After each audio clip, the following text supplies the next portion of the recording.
자랑스러운 태극기 앞에 자유롭고 정의로운 대한민국의 무궁한 영광을 위하여 충성을 다할 것을 굳게 다짐합니다.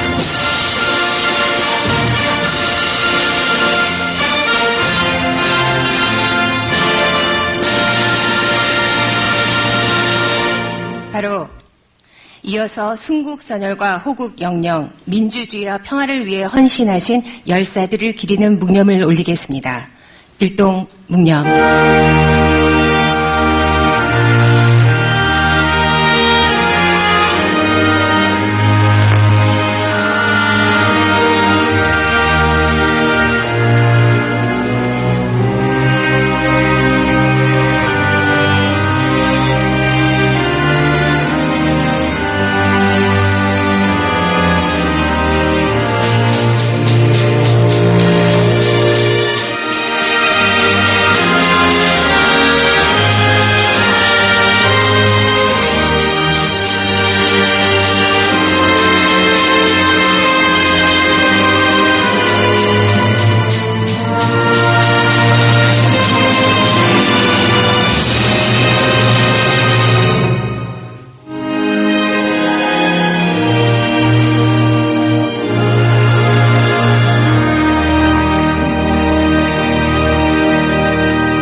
바로 모두 자리에 앉아주시기 바랍니다.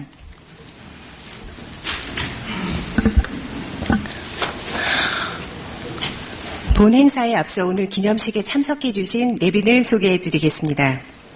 먼저 주최 측 노무현 재단 문재인 이사장이십니다.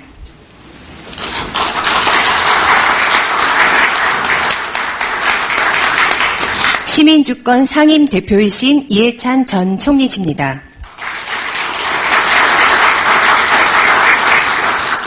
한국미래발전연구원 원장이신 김용익 전 청와대 사회정책 수석이십니다. 더 좋은 민주주의 연구소 소장인 백원우 의원이십니다. 다음은 시간 관계상 사회자가 전체적으로 내빈을 소개해드린 다음에 환영의 박수를 모아서 보내주시면 감사하겠습니다. 한명숙 전 총리 오셨습니다. 이기면 전 노무현 대통령님 후원회장, 성경윤 전 청와대 정책실장, 안성호 대전대 교수, 오늘 발표를 맡으신 교수님이십니다. 추병직 전 건설교통부 장관, 정현태 남해군수, 김성환 노원구청장, 김영배 성북구청장, 김만수 부천시장, 김한재 전 신행정수도건설 추진위원장, 이영석 국회의원, 유기홍 전 국회의원, 김진애 국회의원, 홍영표 국회의원, 선진규 민주당 전국노인위원장, 김수현 전 환경부 차관, 황인성 시민주권 공동대표, 차성수 금천구청장, 최병선 한국미래발전연구원 이사장, 이정우 전 청와대 정책실장, 이민원 전 국가균형발전위원회 위원장, 오늘 토론을 맡으신 조명래 단국대 교수, 그리고 유명화 서울시의원, 이 자리에 참석해 주셔서 자리를 빛내주신 모든 내빈 여러분들께 감사드립니다.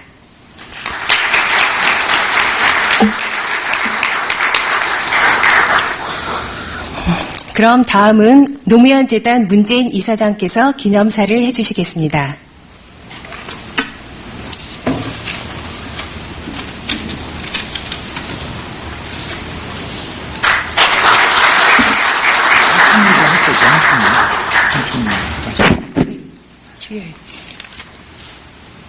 안녕하십니까.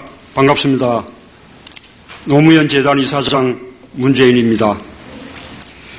1월 29일은 노무현 대통령께서 2004년 대전에서 국가균형발전을 선포한 역사적으로 매우 뜻깊은 날입니다. 이번 행사는 본래 노 대통령께서 7년 전 지방화와 균형발전 시대를 선포한 그날인 내일 대전에서 상징적인 의미를 담아 치르려고 했습니다. 그러나 구제역이 전국적으로 확산되어 지역에서 행사를 치를 형편이 아니어서 부득이 오늘 이곳 국회 헌정기념관에서 기념식을 갖게 되었습니다. 참여정부의 국가균형발전 정책은 수도권과 지방 모두의 경쟁력을 높여서 지속 가능한 발전을 이루려는 것이었습니다. 균형발전 정책이 최상의 정책입니까? 노 대통령께서 이렇게 물으신 적이 있습니다. 그리고 대답하셨습니다. 예, 그렇습니다. 모든 가치 위에 있습니다. 노 대통령님은 균형발전을 결코 포기할 수 없는 가치라고 강조하셨습니다. 국가 균형발전을 반드시 이루어야 한다는 확고한 소신은 대통령께서 봉화로 귀향하신 이유이기도 합니다. 균형발전을 위해서는 지역혁신이 함께해야 합니다. 지역혁신에서 혁신 역량은 사람입니다. 그래서 사람들이 살고 싶어하는 지역을 만들어야 합니다.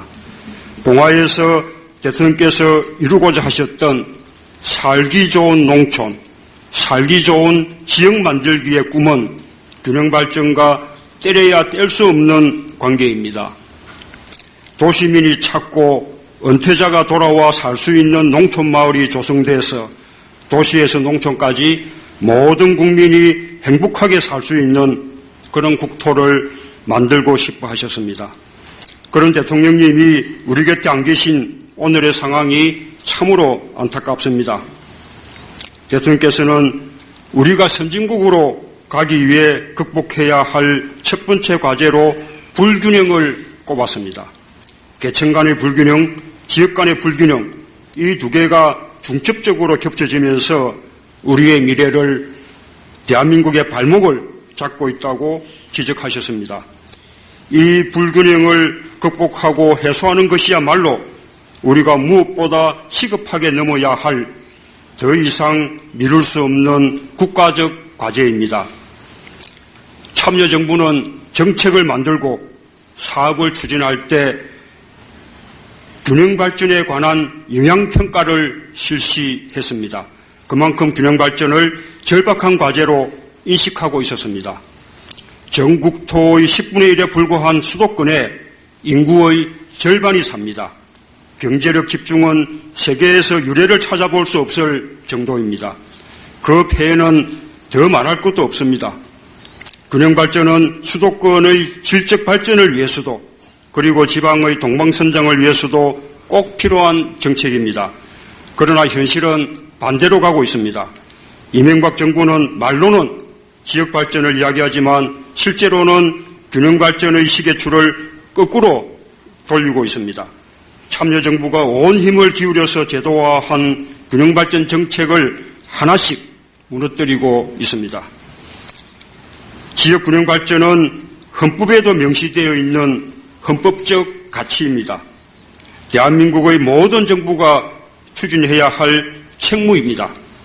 그러나 이명박 정부는 헌법적 가치까지 무시하며 노골적인 불균형 발전을 고집하고 있습니다. 노무현 대통령님은 국민 여러분께서 균형발전 정책을 지켜달라고 꼭 좀 부탁드린다고 여러 번 당부하셨습니다. 균형발전 정책이 국가의 정의로운 목표로 뿌리내려 어떤 정부도 이를 흔들 수 없도록 해야 한다고 말씀하셨습니다. 이제 우리가 해야 합니다. 국민 여러분과 함께 힘을 모아 이명박 정부의 퇴행적이고 반동적인 역주행을 반드시 막아내겠습니다. 균형발전 정책을 지켜내겠습니다. 더 크게 발전시켜 나가겠습니다. 대통령께서 염원하셨던 모든 지역이 다 함께 수준 높은 삶의 질을 누릴 수 있고 전국토가 함께 활력 있고 함께 살기 좋은 대한민국을 만들어 나가겠습니다. 오늘 기념식에 참석해 주신 모든 분들에게 감사의 말씀을 드립니다. 그동안 국가 균형 발전을 위해 노력해 오신 많은 분들이 함께 해 주셔서 더 뜻깊은 자리가 되었습니다. 감사합니다.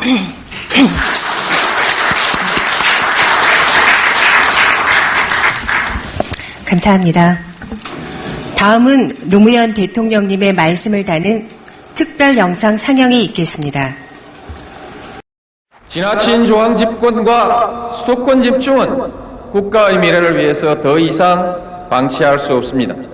지방분권과 국가 균형 발전은 더 이상 미룰 수 없는 과제입니다. 중앙과 지방은 조화와 균형을 이루면서 발전해 가야 합니다. 지방은 자신의 미래를 스스로 설계하고 중앙은 이를 도와줘야 합니다. 저는 비상한 결의로서 이를 추진해 나갈 것입니다.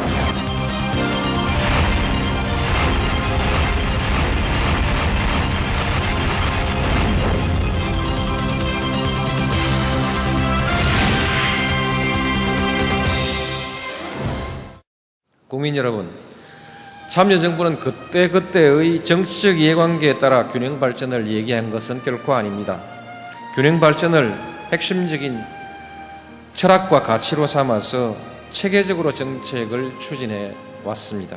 균형 발전 정책이야말로 수도권과 지방 모두의 경쟁력을 높이고 국민 통합을 통해서 지속 가능한 발전을 이룰 수 있는 정책이기 때문입니다. 수도권과 지방 모두의 경쟁력을 높여서 지속 가능한 발전을 이루자는 얘기고, 더 나아가서 우리 국토를 새롭게 재편하는 대역사입니다. 지난 40여 년 동안 수도권 집중은 계속 심화되기만 했습니다. 1960년 20.6%였던 수도권 인구가 지난해 48.7%까지 높아졌습니다. 이대로 가면 2011년 이내 50%를 넘어선다는 예측이 있습니다. 사람뿐만이 아니라 대기업 본사의 82%, 공공기관의 85%가 전 국토의 10분의 1을 조금 넘는 수도권에 몰려 있습니다. 이렇게 집중되면 효율성과 경쟁력이 높아진다고 말하는 분도 계십니다. 그러나 결코 그렇지 않습니다. 주택난, 교통난, 생활비, 환경오염으로 인해서 막대한 사회경제적 비용이 발생하게 됩니다. 지방은 지방대로 경제적 활력을 잃고 점차 침체하게 됩니다. 쇠퇴하게 됩니다. 고비용 저효율의 국토구조가 우리 경제에 발목을 잡게 됩니다. 균형 발전은 또한 국민 통합의 전략입니다. 경쟁력만 높다고 국가가 성공할 수 있는 것은 아닙니다. 사회적 갈등과 대립을 극복하고 전 국민이 하나로 통합할 수 있어야 지속적인 발전을 이루어낼 수 있고 성공할 수 있는 것입니다. 여러분, 가까이 보면은 서로 이해관계가 충돌하는 것처럼 보이는 문제들도 멀리 내다보면 지방과 수도권 모두에게 이익이 되는 일이 많습니다. 서로의 발목을 잡아서 꼼짝 못하게 할 것이 아니라 보다 성숙한 자세로 양보하고 타협하면서 손잡고 상생의 지혜를 모아나간다면 수도권도 지방도 다 함께 잘 사는 방법이 있을 것입니다. 거듭 말씀드리지만 지역 혁신 균형 발전이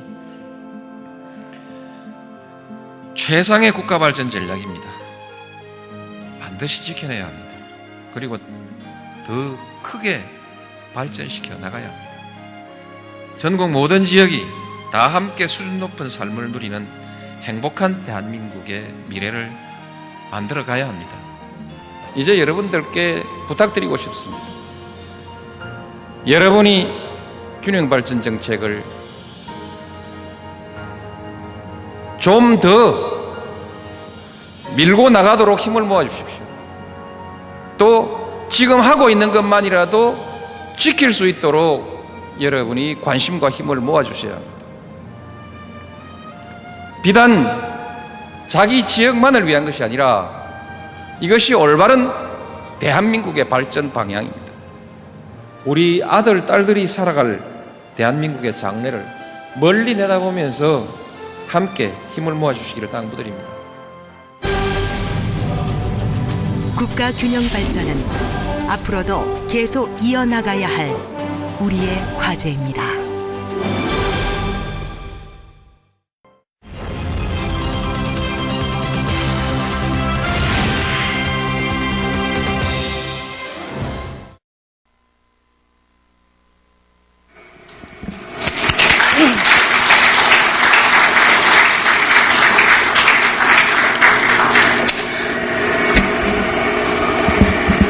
언제나 느끼는 바이지만 오늘 영상에 담긴 말씀은 대통령님께서 말씀하셨을 그 당시보다도 지금 더 시사하는 바가 큰 말씀이신 것 같습니다.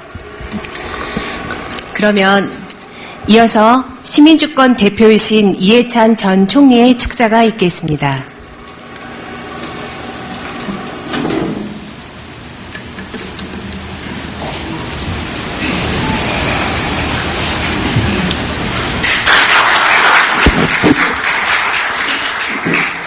예, 여러분 이렇게 뵙게 돼서 대단히 반갑습니다. 새해 건강하시고 하시는 일이 다 잘 되시길 바라겠습니다. 지난해는 참 어렵고 복잡하기도 했던 그런 해입니다. 대통령께서 추진하시던 국가균형발전 중에서 가장 핵심적인 것 중에 하나였던 행정중심 복합도시를 연기에 안 보내려고 현 대통령께서 어지간히 이 반대를 하시고 터무니없는 논리로 주장을 했는데 결국은 우리가 그걸 이겨냈습니다. 아마 안 뽑힌 대목 중에 유일한 게 그거 하나 아닌가 싶습니다. 뭐 종부세도 뽑히고 다 여러 가지가 많이 뽑혔는데 행정중심 복합도시 세종시 하나만 안 뽑히고 이제 갔습니다. 세종시는 참 우여곡절 끝에 이제 정착이 됐는데 지나고 보면 참 어려운 일이었다고 생각합니다. 대통령 선거 때 공약으로 내세웠던 것이 국민들 지지를 받아서 평가를 받았고, 그런데 또 헌법재판소에서 유례없는 경국대전을 가지고, 경국대전이 요새 도서관에 있나요? 도서관에서도 구하기 어려운 경국대전을 근거로 해서 위헌 결정이 나는 바람에 굉장한 큰 타격을 받았죠. 아주 큰 타격을 받아가지고 반쪽짜리로 이제 만들어져 가고 있었는데 그나마도 안 보내려고 하다가 지금 이제 겨우 정착을 했습니다. 내일 현지에 가서 했으면 참 이 행사가 더 뜻있고 의미가 있었을 텐데 구제역 때문에 하질 못했습니다. 이 정권이 구제역을 다루지 못하는 그런 위기관리 능력을 보면서 참 안타까운 마음을 금할 수가 없습니다. 260만 마리, 한 300만 마리 가까이가 매장이 이제 된다고 그러는데 그 결과가 나중에 어떻게 나올지 참 걱정스럽습니다. 생으로 짐승을 땅에 묻었을 때 그 결과가 비인도적일 뿐만 아니고 다른 재앙을 가져올 가능성이 아주 높지 않을까 하는 우려가 듭니다. 이런 정권이 지금 3년째 가고 있습니다.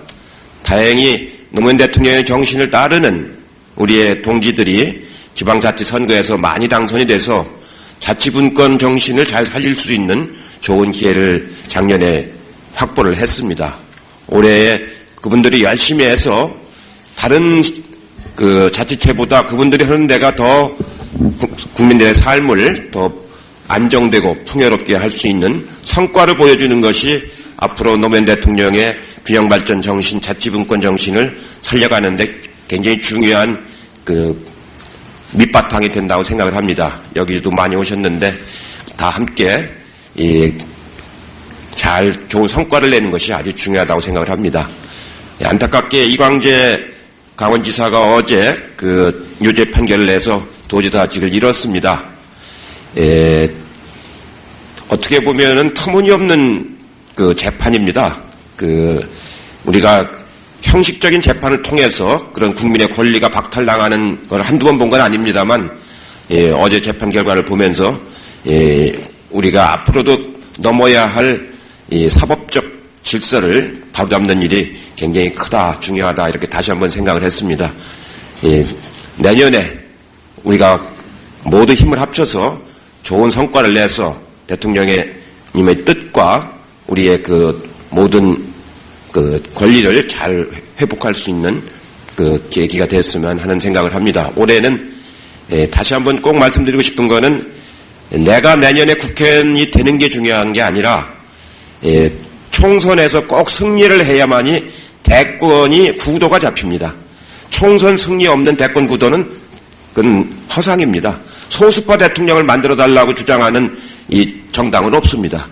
총선에서 반드시 다수파가 되는 게 여러 가지 그 대선 구도를 가능하게 하기 때문에 국회의원 후보를 단일화시키는 일이 금년에 잘 준비해서 내년에 실현하는 게 굉장히 중요한 일입니다. 그런 모든 사람들이 다 힘을 합쳤으면 좋겠습니다. 대통령님 다시 생각하면서 우리의 마음을 다시 한번 가다듬었으면 하는 생각을 합니다. 고맙습니다.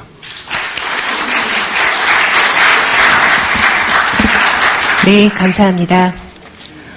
다음은 한국미래발전연구원 김용익 원장의 축사입니다.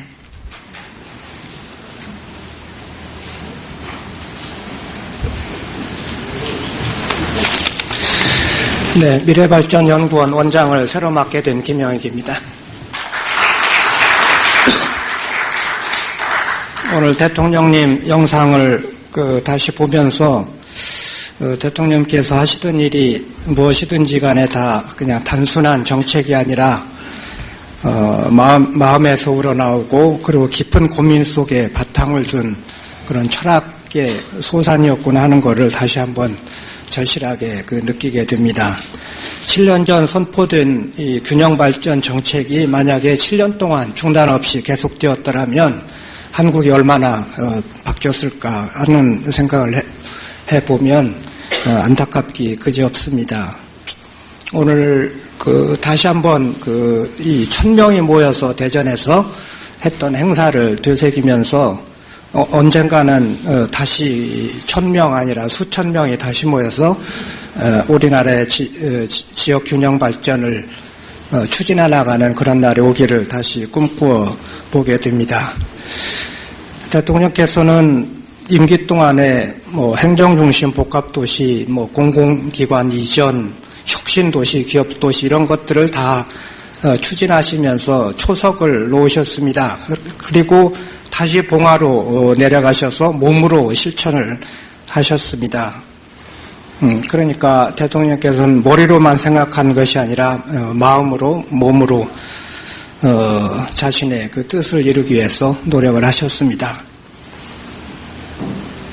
그런데 다들 안타깝게 생각하는 것처럼 대통령께서 추진하시던 그 모든 좋은 정책들이 4대강에 다 수몰되고 흔적을 찾아보기가 굉장히 어렵습니다.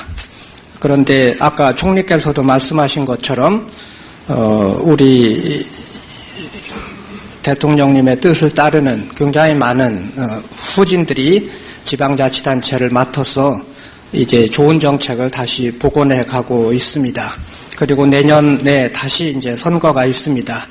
이 시점에서 지역 균형 발전을 돌이켜 생각을 해보는 것은 대통령님이 하시던 일을 다시 되새기고 그리고 단순히 그분을 추모하거나 추앙하기 위한 것이 아니라 앞으로 그 대통령님의 뜻이 다시 한국 사회에 추진되고 실현되고 그리고 결실을 맺도록 새로운 모색을 하는 그런 자리가 오늘 될 것입니다. 발표문을 보시면 알겠지만 이 과거에 하던 일을 되새겨보고 취지를 또 새겨보고 그리고 앞으로 어떻게 가야지 된다는 그런 고민을 발표하시는 교수님들께서 해주고 계십니다. 오늘 세미나가 앞으로 이 지역 균형 발전이 새로운 발전의 도약점이 되고 그리고 많은 정치단체 그리고 시민단체들이 다시 이 뜻을 새겨보고 구체적인 정책을 만들어 나가는 그런 도약점이 되기를 기대하면서 저의 축사의 말씀을 간략하게 마치겠습니다. 감사합니다. 네, 감사합니다. 좀 늦게 오신 내빈이 계셔서 다시 소개를 좀 드리겠습니다. 이화영 전 의원, 김영주 전 의원, 나서열 서천 군수님 오셨습니다. 감사합니다. 다음은 더 좋은 민주주의 연구소 소장이신 백원우 의원의 축사입니다. 네, 많은 선배님들 반갑습니다. 더 좋은 민주주의 연구소 제2대 소장을 맡고 있는 민주당 국회의원 백원우입니다. 잘 아시겠지만 저희 더 좋은 민주주의 연구소의 초대 소장은 안희정 충남도지사였습니다. 저희 더 좋은 민주주의 연구소는 이 여의도라는 현실 정치 공간에서 노무현 대통령님과 참여정부가 추진했던 가치와 노선들을 이어가고자 하는 그런 현실 정치인들의 모임이기도 합니다. 앞서 균형발전의 의미에 대해서 또 오늘 행사에 대해서 선배님들께서 충분히 이야기해 주신 것 같습니다. 잘 아시다시피 지난 3년은 세종시 파동에서 보여지듯이 균형발전이 절대적으로 후퇴한 시기였다라고 규정하고 싶습니다. 그 결정적 책임은 바로 이명박 정권입니다. 그저 땅만 팔 줄 아는 삽질 정권이 균형발전에 대한 아무런 철학도 없고 능력도 없는 무력한 이 퇴행 정권이 바로 균형발전의 가장 큰 걸림돌이었고 도리어 균형발전을 퇴행시킨 그런 정권이었습니다. 저희가 다시 한번 균형발전이 국가의 중요한 어젠다가 되어야 한다고 생각한다면 바로 이명박 정권을 제거하는 것이, 이명박 정권을 빨리 물러나게 하는 것이 균형발전의 가장 빠른 지름길이다, 이렇게 말씀드리고 싶습니다. 특히 어제 저희들에게는 충격과도 같았던 너무나 가슴 아픈 일이 있었습니다. 총리님이 말씀하셨지만 또 한 명의 균형발전의 전도사를 저희들이 잃었습니다. 너무나 가슴 아프고 슬픕니다. 여당의 정치인들은 무죄가 나오고 야당의 정치인들은 유죄가 나오는 그 과정이 어쨌든 집권 세력에게는 유리하고 지난 정치 세력에게는 불리했던 이런 그 슬픈 현실이 아직도 지속되고 있다라고 하는 이 참담한 현실을 저희들이 어떻게 받아들여야 될지 너무나 가슴 아픕니다. 고난의 3년이 지나가고 있는 것 같지만 아직도 우리가 싸워야 될 것은 너무 많은 것 같습니다. 이 정권의 이 종말의 시기를 저희가 앞장서서 더 앞당겨 내야 할 것 같습니다. 그렇게 할 수 있습니다. 물리적 시기야 어쩔 수 없이 2012년까지 가겠지만 그 정치적 수명을 저희들이 앞장선다면 더 단축시켜 낼 수 있을 것 같습니다. 이명박 정권의 끝을 앞당기기 위해 저희가 더욱더 노력해야 할 것 같습니다. 이광재 지사는 어제 태백산처럼 의연하게 강원도를 지키겠다고 했습니다. 노무현 대통령이 지키고자 했던 균형발전의 가치를 가슴속에 품고 강원도에서 이광재 지사는 의연하게 있을 것이라고 믿고 있습니다. 오늘 이 자리 행사 다시 한번 축하드리고 이 자리에 참석하신 모든 분들 이명박 정권이 끝나는 그 시기까지 몸 건강히 모두들 건강하시길 바라겠습니다. 고맙습니다. 네, 감사합니다. 이제 기념식을 끝마칠 시간입니다. 다시 한번 큰 박수로서 노무현 대통령님의 국가균형 발전 선언의 뜻을 기리며 이로써 기념식을 모두 마치겠습니다. 감사합니다. 곧이어 바로 성경용 전 청와대 정책실장의 사회로 참여정부와 이명박 정부의 균형발전 정책과 분권 정책을 평가하고 향후 우리가 해야 할 과제들을 모색해보는 학술 세미나를 진행하도록 하겠습니다. 계속해서 여러분들의 많은 참여 부탁드립니다. 감사합니다.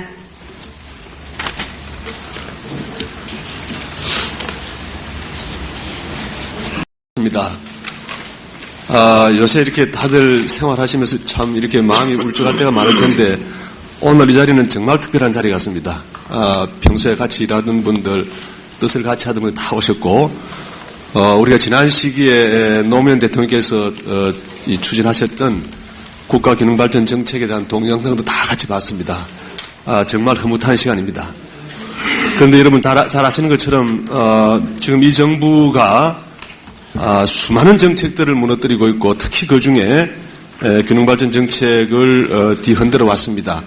오늘 이 학술 토론의 시간은 비록 짧지만 참여정부가 어떤 일을 해왔고 현 정부가 우리가 해왔던 이 정책들을 어떻게 뒤흔들고 나아가서 우리나라의 장래를 위태롭게 하는가 하는 데 대해서 이 분야 전문가들께서 발제하시고 또 토론하시겠습니다. 아쉬운 점은 시간 여유가 많지 않아서 충분한 시간을 드리지 못하는 점에 대해서 미리 양해 말씀을 드리겠습니다. 이어서 11시 반부터 우리 지난 작년 6월 지방선거에서 이제 당선되시고 지금 활기 있게 지방행정을 맡아 나가는 분들이 나와서 앞으로 이 균형발전 정책, 지방 분권 정책을 어떻게 이끌어 나갈 것인가에 대해서 대단히 중요한 실천적인 또 토론이 있기 때문에 최대한 빨리 진행을 해보겠습니다. 먼저 두 분이 발제를 10분 정도 좀 해주시고 또 이어서 두 분이 한 6분, 7분 정도. 저는 한 1시간 드리고 싶은데요. 죄송합니다. 그렇게 해주시고 나중에 뒤에 시간 만비가 나면 여러분들도 의견도 몇 분 듣도록 하겠습니다. 그러면 먼저 제1주제에 대해서 변창흠 교수님의 발제가 있겠습니다. 최근 들어서 이 균형발전이라는 화두가 우리 정치나 또 언론계에서 거의 사라지고 있습니다. 아시다시피 경제위기가 있었고 또 최근 그 지방선거에서 복지 화두가 상당히 좀 대두가 됐습니다만 그 선거 과정에서도 그렇고 또 언론에서도 이 균형발전을 왜 해야 되는지 또 수도권 문제나 이 문제에 대해서도 크게 쟁점이 되지 못했습니다. 그러면 아주 우리가 긍정적으로 보면 지난 그 참여정부 기간 동안의 성과가 이제 나타나서 이제 이명박 정부에서는 이 균형발전을 더 이상 하지 않아도 되는가 이런 생각을 해볼 수 있겠습니다. 그렇지만 뭐 여러분들 잘 아시다시피 여전히 수도권의 집중은 심화되고 있고 또 지방의 고급 인재들은 다 서울로 다 오고 있는 것이 또 현실입니다. 이명박 정부에서 하지 말아야 될 그 단어가 몇 개가 있는 걸로 알고 있습니다. 혁신, 로드맵, 지속 가능성, 그리고 균형입니다. 그래서 법에서도 빠지고 명칭에서도 빠지고 그 혁신 체계 이런 것도 초기에 나온 법률 안에 보면 지역 경제 활성화 뭐 체계 하여튼 나고 들어보지도 못한 이상한 단어로 바뀔 정도로 거의 알레르기적으로 이걸 싫어하고 있습니다. 그래서 이 용어들은 각종 명칭에서도 뭐 위원회 이름까지도 다 바뀌어버렸습니다. 그래서 이게 균형발전이 이미 다 됐기 때문에 그런 거냐? 저는 그렇지 않다라고 생각을 합니다. 가장 핵심은 이 참여정부가 했던 것을 부정하는 데서부터 존재 의미를 찾으려고 하는데 있는 것이 아닌가 뭐 이런 생각이 듭니다. 그 대표적인 게 뭐 잘 아시다시피 작년 내내 그 전국을 혼란스럽게 했던 세종시 수정안입니다. 결국 앞서 그 노 대통령께서 말씀하신 것처럼 이 균형발전 추진에 힘을 모아야 될 뿐만 아니라 지금 하고 있는 것을 지키는 것도 참 힘들고 또 그것을 힘을 모아달라고 했는데 이미 참여정부에서 추진하고 있던 것을 부정하고 부실한 이제 계획안을 만들어서 추진하려고 그렇게 노력을 했습니다. 사실 정말 안타까운 거는 이 노력에 너무 많은 전문가들이 말을 바꿔서 새로운 논리를 만들어내서 지지했다는 겁니다. 반면에 이 원안 자체를 지지해주는 전문가 이런 분들이 적극적으로 나서지 못했습니다. 뭐 그럼에도 불구하고 충청권을 중심으로 많은 전문가들이 노력하셨고 또 국민들이 마음으로 알고 있었기 때문에 기어이 원 상태로 돌릴 수 있었습니다. 유일하게 우리가 할 수 있었던 것은 원래 추진하기로 했던 계획대로 지키는 데 불과했습니다. 정말 해야 되는 것은 그 더욱더 발전시키도록 해야 되는데 아직 거기까지는 못한 것 같습니다. 이제 그 2004년 1월 29일 지방화 균형발전 시대를 선포한 지 7년이 지났습니다. 어제 그저께 뉴스에 그 수도권 규제 완화에 대해서 국토계획학회에서 지금 연구를 청구를 했다고 나왔고, 지난번 또 뉴스에서는 대기업 그 총수들을 만나서 이명박 대통령이 그 수도권 규제를 특히 이제 R&D 부분에 풀겠다고 발표한 적이 있습니다. 사실 이제 국토학회에서 한 연구는 그동안 그 지역 균형 발전을 반대했던 분들이 끊임없이 얘기했던 겁니다. 제가 아무리 들여다봐도 새로울 것도 아무것도 없습니다. 이미 이제 수도권의 계획적 관리에 관한 특별 법안이 차명진 의원 이름으로 올라가 있고 아마 입법 폐기되는 걸로 알고 있습니다만, 이번에 나온 것도 수도권의 계획과 관리에 관한 특별 법안, 그리고 지금 이제 국토연구원에서도 그 수도권 권역 부분에 대한 연구를 지금 하고 있습니다. 다만 이제 다음에 선거가 있기 때문에 이것을 그대로 실현할 것인가 이 부분은 좀 불투명합니다만, 아마 힘만 있으면, 지지율만 높이면 수도권 규제는 언제든지 풀 수 있지 않을까 이런 생각을 합니다. 모든 아마 준비는 다 됐다 생각합니다. 부동산 시장이 그 경제 위기로 조금만 침체되니까 참여정부에 있었던 모든 정책들을 다 폐기했습니다. 그 결과가 최근에 있는 전세란 이런 걸로 나타나고 있는 것이 아닌가 이런 생각이 듭니다.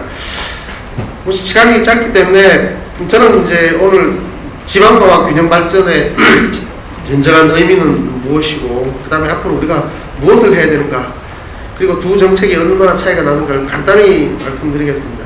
일반적으로 균형 발전에 대해서 참여정부 이후에 MB정부도 그렇고, 그리고 전문가들도 아주 혼란스러워하는 게 있습니다. 균형이란 말이 우리 한글로는 밸런스란 말도 있고, 또 우리 경제학 하시는 분들이 이제 이퀴리브리엄이 있는데, 이게 비슷비슷하니까 영어로 안 써서 그런가, 균형이라고 말하면 마치 경제학에서 말하는 이퀴리브리엄하고 동일한 용어로 씁니다. 사실 모형에서 나타나는 이 균형하고 이 기능적인 균형 또는 공간적인 균형을 얘기하는데 밸런스가 분명히 구분되는데도 불구하고, 균형이라면 나눠먹기다, 균형이라면 또 불가능한 것을 추구하는 허구다, 뭐 상징이다, 이런 얘기를 서스럼없이 하고 있습니다.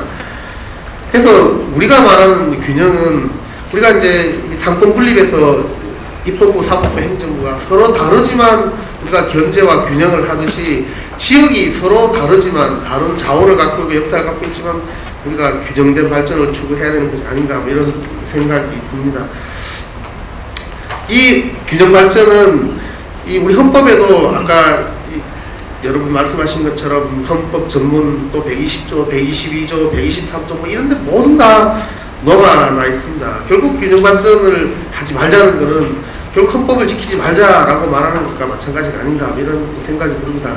다만 이제 우리가 이제 균형 발전이라 할 때 끊임없이 공간을 쪼개서 균형이 되기는 상당히 좀 어렵기 때문에 적정한 이제 공간적 단위가 필요한데, 지금 그 세계화 시대를 맞이해서 저는 우선적으로 이제 광역 경제권 단위의 균형을 추구하는 것이 필요하지 않을까. 다만 이제 그것을 수도권에 대응할 수 있는 이제 공간적 단위로 두고 그 공간 내에서 또 다시 그 광역 경제권 내에서 또 균형 발전을 추구하는 끊임없는 이제 균형 발전 속에서의 그 종합적인 발전을 우리가 추구해야 되지 않을까 뭐 이런 생각을 하고 있습니다.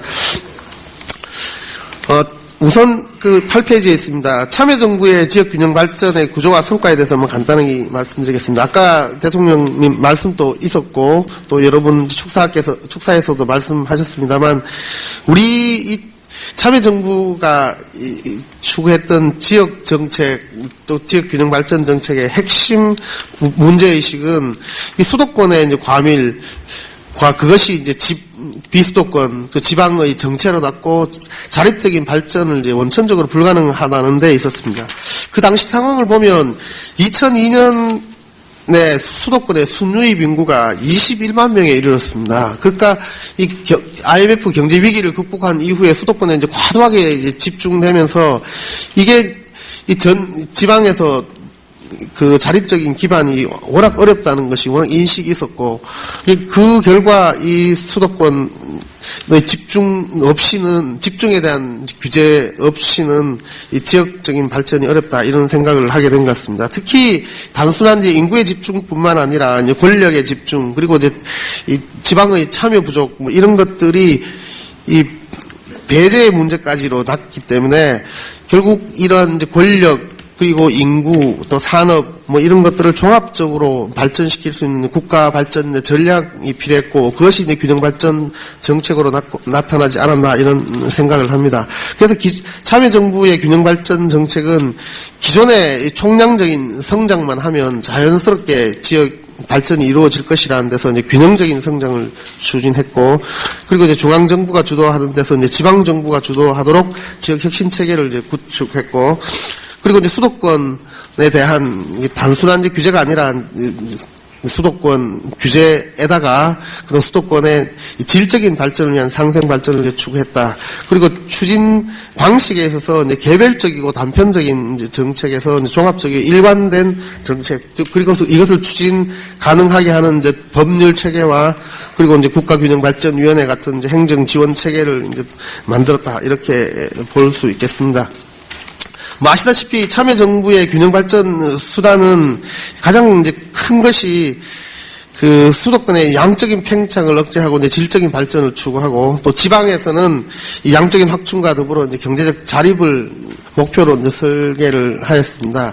그래서 균형발전 정책에서 핵심은 단순히 이제 물적으로 통제하는 데 있는 것이 아니라 이제 지역이 혁신을 통해서 이제 발전할 수 있도록 이 내생적인 발전 전략을 추진했다는 것입니다. 다만 이제 지방이 내생적인 발전을 하기에는 자립적 기반이 워낙 이제 취약하기 때문에 혁신 자원을 수도권에서 지방으로 이전하는데, 그것이 바로 이제 중앙정부 이전한 게 세종시, 그리고 공공기관을 이전하는 게 혁신도시로 나타난 것이 아닌가 이런 생각을 합니다.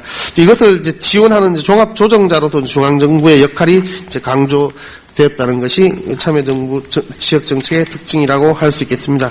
참여정부 균형발전 정책의 평가는 우리가 이제 거꾸로 되돌아 봤을 때, 참여정부가 이런 균형발전 정책을 하지 않았을 때 과연 지금 현재 우리 국토 공간 구조가 어떻게 됐을까? 그리고 그 지역의 발전은 어느 정도 됐을까? 이렇게 우리가 되짚어 보면 잘 나타날 수 있지 않을까? 이런 생각이 듭니다. 구체적인 내용은 그 자료를 참조하시기를 바랍니다. 이명박 정부의 이 구조, 지역 발전 정책의 구조와 성과입니다. 보시다시피 균형이란 말은 기어이 빼기를 원하고 있는 것 같습니다. 이명박 정부가 대외적으로는 이제 균형 발전이 필요하고 또 당연하다 이렇게 얘기하고 있습니다만, 실제에 있어서는 이제 지역 균형 발전 자체가 이제 불가능하거나 또는 무용하다 이런데 상당히 좀 많이 인식이 있는 것 같습니다. 지난번 대구 매일신문에 제가 인터뷰한 것을 찾아보니까 이 지난 정부 참여정부인데, 참여정부에서 지역 발전의 키워드가 균형이었다면 이번 정부에서는 발전이라 할 수 있습니다. 균형이 산술적인 평준화인데 비해서 발전은 균형과 성장을 아우르는 개념입니다. 이렇게 썼습니다. 제가 아까 말씀드린 것처럼 균형이 어떻게 산술적인 이 배분인지 잘 모르겠습니다만, 이 발전이 균형과 성장을 아우른다. 이것도 제가 좀 이해하기는 어렵습니다. 어쨌든 이런데 그 기본적인 그 정책의 속성이 있고, 그 다음에 균형 발전, 혁신, 분산을 이제 상생, 경쟁, 분권을 하겠다라는 것이 이제 기본적인 내용이 되겠습니다.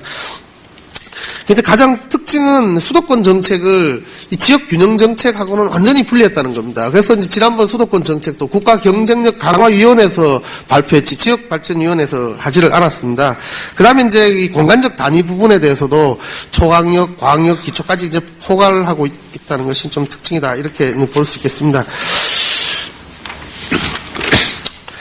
근데 이명박 정부의 여러 정책들은 아까 우리가 이제 함께 보고 있습니다만, 각종 이제 수도권뿐만 아니라 전국적인 이제 토지 이용 규제 완화 정책이라든지 광역 단위의 개발, 그리고 이제 세종시와 혁신도시에 대한 이제 폐기 정책 이런 것으로 이제 구체적으로 나타나고 있습니다. 그래서 핵심은 결국 이제 양적으로 성장만 하게 되면, 그리고 수도권이 되든 또 이제 부자가 되든 이 세계 경쟁에서 살아남는 지역이 결국 이제 다른 지역에 파급 효과를 미칠 것이다라는 데 있는 것 같습니다. 그런데 결국 우리가 목도하다시피 아무리 주택이 많이 공급되더라도 주택 문제는 제기되고, 그 중에서도 가장 약한 사람들, 이게 세입자에게 문제가 나타나듯이 총량적으로 경제가 성장을 하더라도 여전히 이 실업자 문제는 더욱더 확대되고 지역 발전의 문제는 어려워지는 것이 아닌가 이런 생각이 듭니다.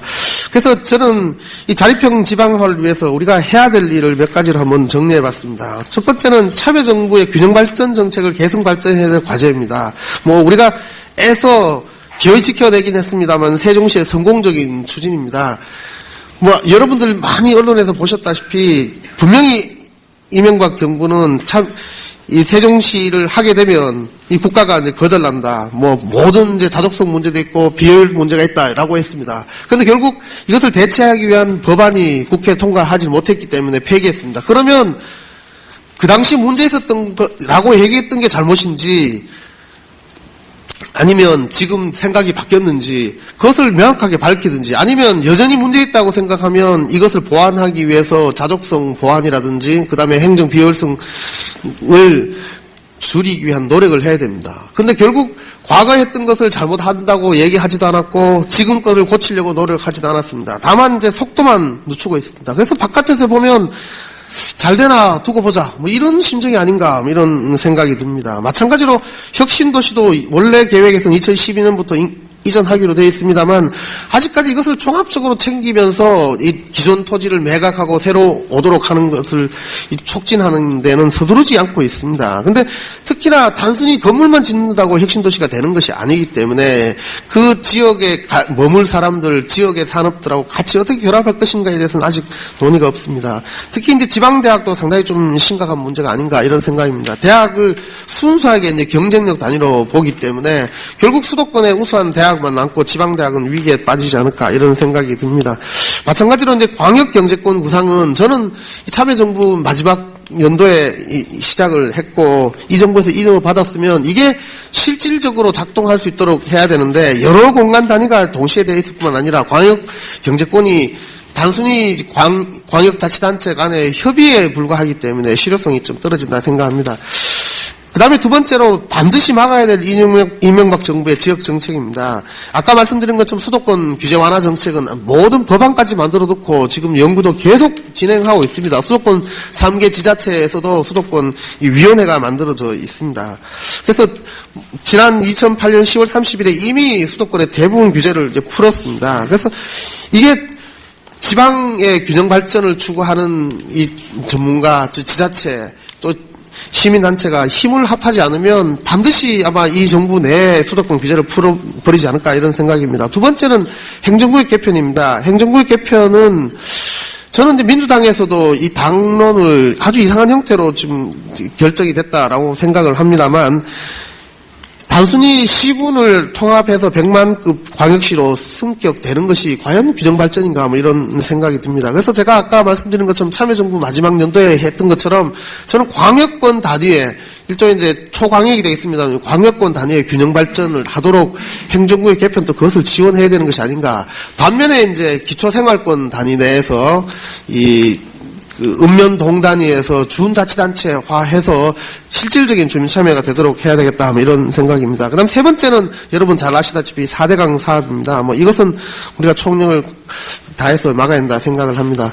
다만 이제 자립형 지방화를 위한 이제 균형 발전을 위한 이제 과제입니다. 균형 발전에 대한 합의 형성이 우선 이제 가장 중요하다라고 생각합니다. 그런데 그 합의 형성은 저는 큰 단위부터 이 수도권과 대응할 수 있는 이제 지방 광역권을 육성하는 데 있다라고 생각하고요. 두 번째 이 분권과 균형 발전의 시조들이 상당히 중요하다고 생각합니다. 그러니까 분권을 위해서 분권만 되면 균형 발전이 된다라는 것도 착각이고 또 오해라고 생각합니다. 우선 이제 우리 균형 발전을 위한 기반을 확충하고 이게 자립적인 이 분권이 될 수 있도록 이제 지원하는 게 필요하다 이렇게 생각합니다. 그것을 위해서는 이게 이제 진정한 분권이 행정구역 개편과 좀 결합된다라고 생각합니다. 그러나 세 번째는 수도권의 양적인 팽창과 질적인 발전을 위한 여러 가지 방안들을 우리가 모색해야 되겠습니다. 단순히 수도권의 규제를 풀어서 수도권의 개발만 이루어지면 수도권이 발전하는 것이 아니라는 것을 명확하게 인식할 필요가 있겠습니다. 그 다음에 네 번째는 제가 아주 강조하는 게 수도권 이 광역경제권 구축과 행정구역 개편을 좀 결합해야 되겠다. 그래서 저는 우선적으로 광역권 단위 내에서의 통합을 위한 행정구역 개편이 좀 우선돼야 된다 생각합니다. 그것이 없이 지방에 도를 없애고 이 소규모의 100만급의 또는 이제 그 군을 합하는 행정구역 개편으로는 이 중앙 집권만 강화되고 진정한 지방자치가 어렵다라고 생각합니다. 마지막으로 이 새로운 지역 발전 모델 그리고 이 자립형 지방화 균형 발전을 위해서는 시민사회단체와 정치권 연대가 필요합니다. 마침 지방선거에서 지방자치단체의 지자체장들께서 이 개혁적인 의지를 가지고 출범을 했습니다. 그동안 이 지역균형발전협의체라든지 이런 이제 지자체와 이 정치인들의 모임이 있었습니다만 실질적으로 작동을 하지 않고 있습니다. 그래서 이제 이 수도권에서는 끊임없이 중앙정부나 수도권 지자체가 수도권 경쟁력 강화와 규제 완화를 위해서 여러 가지 방안들을 만들고 있습니다. 여기에 효과적으로 대응하기 위해서는 이 지방의 발전 방안, 그리고 수도권의 질적인 발전을 위한 제언, 그리고 균형 발전을 위한 요구들을 담는 노력이 필요하고, 그런 것들이 지역 균형 발전 포럼이라든지 이런 형태로 좀 나타나야 되지 않을까, 뭐 이런 생각을 합니다. 이상 마치겠습니다. 감사합니다. 예, 감사합니다. 이 방대한 지금 논문을 준비하셨는데 시간이 좀 부족하네요. 나중에 우리 지방정부 오늘 이제 수장들이 많이 오셨는데 국가균형발전 포럼이 결성이 되면 오늘 우선 이 두 분부터 좀 초청을 해서 충분한 토론이 될 수 있기를 기대합니다. 변창환 교수님은 지금 세종대학에 계시고 우리나라 균형발전, 수도권 발전, 또 4대강 사업, 이런 중요한 주제에 대해서 우리 국내 최고의 전문가이십니다. 다음은, 대전대학에 계시는 안성호 교수님께서 분권 정책에 대해서 발표해 주시겠습니다. 이렇게 의미 깊은 자리에서 발표하게 돼서 영광으로 생각합니다. 잘 아시다시피, 참여정부는 어느 역대 정부 가운데 가장 지방 분권을 강조했던 정부였습니다. 대통령 스스로가 이 지방 분권 대통령으로 역사적으로 기억되고 싶다, 이런 말씀을 하셨고, 퇴임 후에 또 고향으로 내려가셔서 지방 발전에 상징적인 가치를 부여하시려고 늘어가신 것은 특기할 만한 일이라고 생각을 합니다. 참여정부 때의 지방분권 정책은 이 제주특별자치도를 출범시키고 또 직접민주제를 확충하는 등 두드러진 성과가 있었습니다. 그러나 전반적으로 이 전문가들이 평가하는 걸 보니까 용두사미로 끝났다 하는 이런 평가가 많습니다. 저는 비슷한 표현이긴 하지만은 이 용두사미란 말이 좀 부정적인 뉘앙스가 강하기 때문에 그래도 참여정부 때에 이 국가균형발전, 지방 분권, 이 국정 핵심 가치로서 제시하고 새로운 방향을 제시하는 이런 정부였다는 점에서 저는 좀 화호노묘 이렇게 말을 만들어 봤는데요. 호랑이를 그리려다 고양이를 그렸다. 요 정도는 좀 긍정적으로 평가할 수 있다고 생각합니다. 아마 좀 불만족하실 분들이 많으실지 모르겠습니다만, 학자 공부하는 사람으로서 비판적인 시각으로 이렇게 평가를 했습니다. 2008년에 집권한 이명박 정부의 그동안의 평가를, 이 실적을 보니까, 많이 변했습니다. 과거 참여정부 때는 12대 과제 또 7대 과제 중에 하나로서 지방 분권이 이렇게 들어갔었는데 이명박 정부 때는 100대 국정과제 하나로 밀려버리고 말았습니다. 또 아시다시피 행정자치부를 행정안전부로, 자치라는 말을 안전으로 바꿨습니다. 여러분 잘 아시다시피 정치가 뭐냐, 이름을 바로 세우는 거다. 이게 논어에 나오는 말씀 아닙니까? 그런데 이 자치를 안전으로 바꾼 것, 이게 상징적인 의미가 크다고 생각을 합니다. 나름대로 이 지방 분권 촉진 특별법도 제정하고 그래서 위원회를 구성해서 2년 반 동안에 1178개 중앙 권한을 지방으로 이양 확정을 하기로 했습니다. 그런데 위원회에서는 나름대로 노력을 했다고 평가하고 싶습니다. 그런데 법으로 이양된 건 4건뿐입니다. 그런데 법으로 이양된 것은 이양되지 않으면 위원회에서 아무리 확정해봤자 소용없는 겁니다. 이렇게 보면 이건 지지부진한 상태를 면치 못하고 있다. 지금 3년, 4년인데 이제 후반기로 갈수록 지방 분권 개혁은 동력이 떨어질 수밖에 없습니다. 이렇게 볼 때 적어도 지금까지 이 실용정부는 지방 분권 정책이 대단히 부진했다. 이렇게 평가할 수밖에 없습니다. 더구나 이 마창진 합병을 했는데요. 이거는 사실 전문가들이 이 시군 통합을 대다수가 반대하고 있습니다. 이론적으로 또 경험적으로 합병하는 경우에 부작용이 많다 해서 반대를 했고 작년에 성명서까지 154명이 발표를 했습니다. 이래서는 안 된다. 이 지방자치를 망가뜨리는 것이다. 정치권이나 정부에서 원하는 대로 개편을 하는 경우에는 우리나라 지방자치단체가 4분의 3이 파괴됩니다. 이건 지방자치의 파괴다. 그래서 이렇게 가서는 안 된다고 했는데 마창진을 사실상 중앙정부가 강요하다시피 해서 만들어 놨습니다. 또 이런 마창진 사례를 기간을 근본으로 해서 이제 올 1월 달에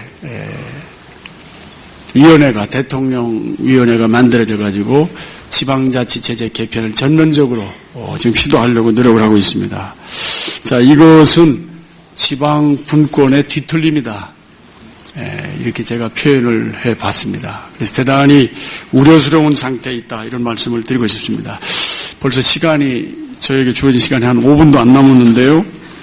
제가 이제 간단히 5분 동안 요약을 하겠습니다. 왜 지방 분권을 해야 되는가? 대통령의 권한이 너무 강합니다. 제왕적 대통령이기 때문에 분권해야 된다기보다는 대통령이 너무 과중한 업무를 하다 보니까 사실은 국정을 제대로 수행하기가 어렵습니다. 그래서 정치권에서는 이걸 분권형 대통령제로 해결하자, 소위 이원 집정부제로 해결하자 이렇게 지금 개헌을 하려고 하는데 그건 방법이 좀 순서가 잘못됐다고 생각합니다.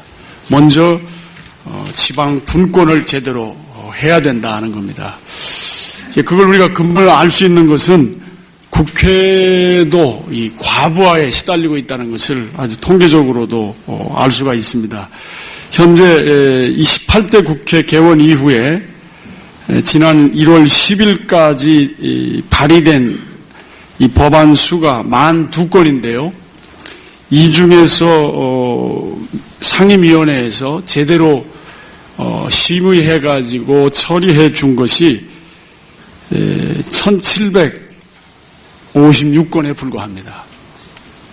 물론 동일 사안에 대해서 여러 단일 법률들이 나오기 때문에 조금 이런 걸 감안하게 되면 처리율이 높아질 수는 있지만 이 국회가 상임위원회에서 처리하는 율이 엄청나게, 그러니까 법안을 많이 제기하지만은 그걸 처리하는 율은 17%, 18%에 불과하다는 겁니다.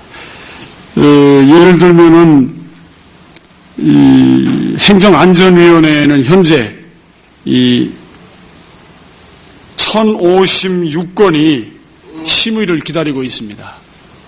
여러분 한 건 심의하는데도 쉽지 않은데 이 10건이나 지금 계류되어 있는 상태에 있습니다. 이런 문제를 전 상임위원회에 이런 문제가 지금 걸려 있습니다. 이 국회의원들한테 당신들 이거 이러면서 세비를 받느냐 이렇게 욕을 한다면 억울하다고 하실 분들이 많을 겁니다. 밤낮 없이 일하고 있는데 안 되고 있다. 이걸 해결하는 방법은 뭐냐? 지방 분권이 해결책이다. 그리고 세입 자율권과 대주 요물통 정치. 지금 우리나라가 지방 분권을 한다고 역대 정부들이 노력해 왔지만은 오히려 재정 자립도가 계속 떨어지고 있습니다. 지금 한 10년 동안 보니까 한 10%가 떨어졌습니다. 여러분, 권한도 중요하지만 돈이 더 중요한 거거든요. 근데 돈이 지방자치단체가 재량적으로 쓸 수 있는 돈이 10%가 더 떨어졌는데 이 역행하는 것이다. 자, 중앙에서 걷어가지고 지방에다 내려주게 되면은 결과적으로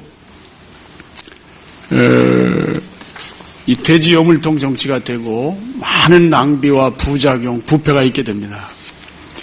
그래서 여기 제가 49페이지에 보면은 인구 4천만 명 이상 이 10개국의 그 지역 정부들의 그 지수를 비교해 봤더니 우리나라가 터키를 제외하고서 제일 마지막에 있다. 이게 무슨 말씀이냐면은 우리나라 지방 분권한다고 노력을 해왔지만 사실은 전 세계적으로 4천만 명 이상 되는 나라들을 보면은 대단히 저조한 상태의 중앙 집권적인 이런 상태를 면치 못하고 있다는 것을 알 수가 있습니다. 그리고 우리나라가 지금 가장 전 세계에서 기초정부의 구역이 가장 넓은 나라로 되어 있습니다. 53페이지에 통계가 나와 있는데요. 이걸 또 마창진처럼 합해가지고 세계에 유례 없는 대규모 이 자치구역을 만들겠다는 겁니다. 이거 정말 이 분야를 연구하는 사람으로서 통탄하지 않을 수 없는 일인데 이걸 지금 위원회까지 만들어가지고 대통령위원회까지 만들어서 구단을 내겠다는 겁니다.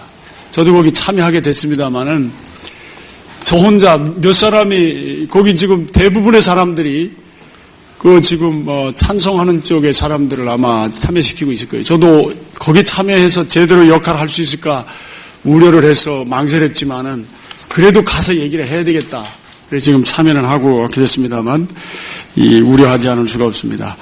재작년에 노벨 경제학상을 받은 일리노 오스트롬이 50년 동안 그 동료들과 함께 경험적으로 연구한 결과에 의하면 규모가 작은 자치단체들, 자치 단위들이 하는 것이 나와 있습니다. 그 이론적인 베이스도 제가 간단히 요약해 놨습니다.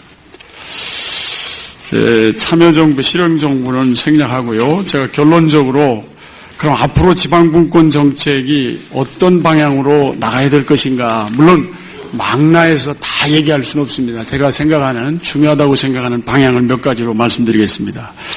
현재 정치권이 주도하고 있는 이 지방자치 체제 개편 방향을 수정해야 된다. 교정하도록 해야 된다.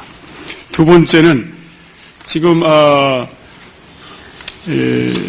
이 실용정부에서 나름대로 위원회에서는 노력을 해가지고 1100건 가까이 이렇게 지방으로 이양하기로 확정해 놨는데 법으로는 4건밖에 실현이 안 돼 있습니다. 각 상임위원회에 넘기게 되면 국회의원들이 되게 소극적으로 나오게 돼 있습니다.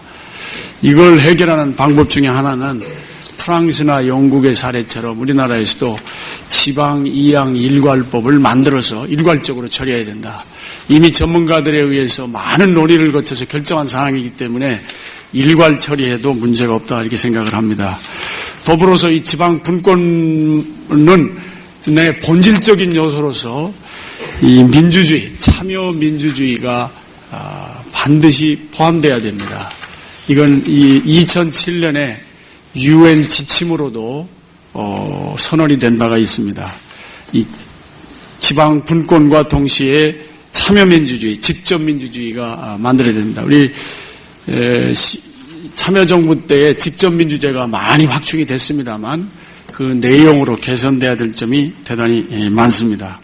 그 다음에 재정 연방주의라고 이렇게 표현을 했는데요. 연방국가가 아니더라도 이 재정이 이 경쟁력을 가져오고 정책 경쟁, 과세 경쟁을 가져올 수준으로 이 재정 분권이 획기적으로 이루어져야 되겠다. 그리고 보충성 원칙의 헌정화가 헌법 규정에 넣을 필요가 있다. 그리고 지역대표형 상원이 반드시 필요하다. 특히 지역균형 발전을 제도적으로 보장하는 방법은 지역을 대표하는 상원을 만드는 것입니다. 국회도 지금 299명인데 또 뭐 얼마나 늘리자는 거냐 이렇게 되는데 제 생각에는 국회의원, 지역구 의원이 한 254명인가 됩니다. 거기다가 이 비례대표제로 지금 비례대표제가 아니라 전국구로 뽑히는 분들이 있죠. 저는 제 생각에는 이거는 없애는 것이 바람직하다고 생각합니다. 이분들을 이 지역대표용 상원으로 만들고 한 10명이나 한 20명 정도만 늘리면 현재 국회의사당에는 상원이 회의할 자리 다 이런 게 설계가 돼서 나와 있습니다. 우리나라도 이 방향으로 가는 것이 지금 전 세계 15개의 GDP 국가 중에 GDP 대국 중에 한국도 들어가는데 상원이 없는 나라가 중국하고 한국입니다. 그런데 중국은 정협이라고 하는 지역을 대표하는 상원적 역할을 하는 것이 존재합니다. 이렇게 보면 세계 15위 GDP 국가 중에 대한민국만이 상원이 없는 나라다. 이 말씀만 일단 드리겠습니다. 그리고 지방 분권 개헌이 반드시 필요하다. 여러 가지 개헌 논의가 있습니다만 이 지방 분권에 대해서는 별로 사람들이 관심이 없습니다. 특히 정치권에서 이 분권에 대한 관심이 없는데 이건 정말 잘못됐다고 생각합니다. 제가 이 분야를 공부해서 크게 보이는 측면도 물론 있지만은 그 어떤 것보다도 예를 들면 많은 그 국가들의 경우에 지방 분권과 관련한 규정이 헌법 규정에 약 한 3분의 1 정도가 헌법 규정에 들어가 있습니다. 우리나라는 130개 규정 중에 단 2조항이 그것도 아주 포괄적으로 돼 있어서 있으나 마나한 규정으로 돼 있습니다. 마지막으로 이 지방 분권 정책은 법을 만드는 것은 시작에 불과합니다. 이걸 집행하고 평가하는 전 단위가 어우러져야 되는데 이것을 저는 8단계 지방 분권형 리더십 모형이라고 전 쿼터의 그 모형을 좀 발전시켜서 이런 모형을 제시해 봤습니다. 앞으로 지방 분권 개혁이 제대로 이루어지려면 이런 지방 분권 정책 리더십 모형을 활용한 이런 장기적인 구상을 가지고 추진해야 우리나라가 지방과 중앙이 고루 튼튼한 선진 대한민국이 만들어질 수 있다는 생각을 갖습니다. 감사합니다. 네, 감사합니다. 지방 분권이라는 주제가 굉장히 복잡한 여러 주제들을 포함을 하고 있는데 안 교수님 이렇게 발제문을 보시면 적어도 지금 현 정부가 추진하는 이 천박한 시장 중심 모델, 시장주의적 사고를 지방 행정에 적용해서 통폐합하고 광역 정부는 없애버리고 이런 식의 저는 그냥 천박하다고 생각합니다. 이런 식의 접근과 대단히 다르다라는 것을 우리가 쉽게 알 수 있고요. 또 안 교수님은 평소에 연구 분야가 지방행정, 중앙정부, 지방정부의 관계, 지방행정 체계에 대해서 이 분권의 최고 수준이 이제 연방주의인데 이 연방주의에 대해서 오랫동안 연구들을 하고 계시고 아마도 다음에 우리가 그런 논의를 할 기회가 있으면 도대체 이 나라의 그 국가 질서, 중앙, 지방의 그 관계가 어느 방향으로 가야 되는가에 대해서 좀 더 많은 논의를 할 수 있다고 생각합니다. 또 다음 기회에 더 좋은 자리를 만들었으면 합니다. 시간이 여유가 없습니다. 토론에 바로 들어가겠습니다. 두 분 토론자를 모시는데 먼저 지금 광주대학에 계시고 전 국가기능발전위원장으로 수고했던 이민훈 교수님의 토론이 있겠습니다. 네. 이민훈입니다. 저는 몇 분까지 하는 거죠? 한 2분 남은 것 같아요. 5분이네. 하여튼 인사만 드리고 가도 될 것 같은데, 시간상으로는. 제가 그 지방 분권을 주장하고 균형 발전을 주장하고 그러면서 저희 연구실에다가 큰 연못을 하나 만들어 놨어요. 만든 게 화분을 큰 놈을 사가지고 거기다가 이제 물을 담아 놓은 거죠. 거기 수련을 키웠습니다. 그런데 수련 입사기간 이 정도 되지 않아요? 이게 이제 한 2개 놔뒀는데 이게 점점 새끼를 치더니 아주 여러 개가 됐어요. 그러더니 이게 점점 작아져요? 그러더니 아주 이렇게 손톱만큼씩 작아지면서 정말 여러 개가 만들어지더라고요. 그러더니 정말 여러분들 믿을 수 없을 거예요. 어느 날 갑자기 싹 죽어버렸어요. 갑자기 죽어버렸어요. 이게 왜 그런가 생각을 해봤죠. 생태계가 안 만들어지니까 죽은 거죠. 그러니까 우리가 연못에, 진짜 연못에 있는 수련은 새가 와서 쪼아먹기도 하고 오리가 쪼아먹기도 하고 뭐 다른 것들이 이렇게 서로 이렇게 하면서 이게 살아있을 텐데, 이 연구실에 있는 이 제가 만들어 놓은 연못에는 수련은 혼자 있거든요. 그래서 결국 견제를 해주는 그것이 없기 때문에 혼자 살다가 죽어버리는 거라는 거죠. 저는 우리나라의 집중 현상도 그와 같은 것이라고 봤어요. 집중하는 것을 누군가 제대로 견제를 하고 그렇게 해서 그래야 수련이 살아날 수 있듯이 수도권에 있는 매우 중요한 자원들도 살아남을 수 있을 거다. 이렇게 생각을 하고 이제 저는 지방화나 분권이나 균형에 대한 당위성을 거기서 실천적으로 내 두 눈으로 보면서 다짐을 했습니다. 그런데 짧은 시간에 제가 많이 준비를 하긴 했는데 하여튼 무슨 말씀을 드리겠습니까? 하여튼 저는 이런 당위성을 가진 우리 지방화 문제를 반드시 성공시켜야 된다. 성공의 조건이 뭐냐 하면 적극적인 촉구 세력이 있어야 된다는 거죠. 그러니까 가령 저희들이 지방화 운동을 하고 지방화를 집행하는 그런 사람들이었는데 저희들을 또 촉구하는 그런 세력들이 있어야 저희들도 힘이 나고 더 할 수 있을 거다. 적극적인 촉구 세력. 그다음에 두 번째로는 그렇게 될 수 있도록 지방화 구상이 이제 좀 그 설득력 있는 그런 그 비전이 존재를 해야 될 것이다. 이런 생각을 저는 하고 있습니다. 그리고 국민들이 동의를 여기에 해야 할 거다 하는 생각이죠. 동의를 하려면 우리가 이슈를 잘 만들어야 되고 또 이슈를 제기하는 시의도 적절하게 맞춰야 될 것이고 특히 이제 당사자라고 어쩌면 볼 수 있는 지방민들이 적절히 참여를 해줘야 될 것이고 이런 문제가 필요하고 그리고 중요한 거는 이제 추진하는 정부가 좀 괜찮아야 될 것이다 하는 거죠. 자, 이렇게 본다면 저는 문제가 거꾸로 말씀드리면 정부가 괜찮냐? 뭐 지금 뭐 더 이상 말해 보하기 안 하는 것이죠. 제가 재정 문제를 안 봤어요. 근데 요새 뭐 감세 이렇게 하면서 내국세 감수하고 그러면서 교부금 엄청나게 줄어들었죠. 뭐 거기에 따라서 뭐 이제 교육 문제, 교육 교부금 같은 것도 굉장히 줄어들어가고 우리가 그 균형발전 얘기하면서 교육이 굉장히 중요하다, 교육 투자 뭐 그런 얘기 많이 했습니다만은 그런 현실이 사라져가고 있는 그런 그런 문제들이 이제 보여지고 하여튼 이런 성공에 반드시 필요한 조건을 갖춰줄 수 있는 현실이 만들어져 있지 않다. 이렇게 이제 말씀을 드리고요. 그래서 이제